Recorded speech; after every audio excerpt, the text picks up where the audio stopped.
Le séminaire de 2 jours du 31 octobre au 1er novembre 2019 pour l'étude de faisabilité de l'itinéraire ferroviaire Edea-Kribi-Kampo, identifié comme le lot numéro 1. Nos études portent sur 2 lignes ferroviaires au sud, notamment une ligne qui va relier Edea au grand port de Kribi qui vient d'être ouvert et jusqu'à Kampo, donc à la frontière de la Guinée équatoriale.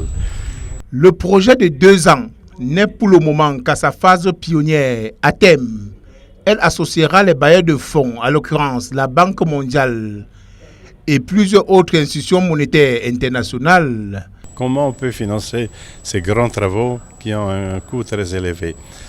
Là, ce sera par une concession. On va organiser d'ici quelques temps une table ronde avec les bailleurs de fonds intéressés. Les bailleurs de fonds vont exprimer leur intérêt à prendre la relève de notre étude, parce que notre étude s'arrête à l'étude préliminaire et de faisabilité.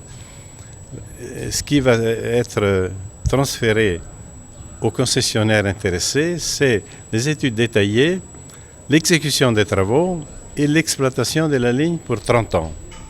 Cette rencontre de 2 jours porte entre autres sur l'approche méthodologique d'une étude de faisabilité d'une nouvelle ligne ferroviaire au 237. Les chemins de fer ont des composantes très nombreuses.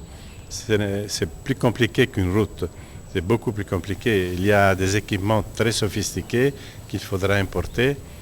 On a prévu dans l'ensemble 5 ans, mais c'est seulement à titre indicatif, car le dernier mot sera au concessionnaire qui va prendre la relève.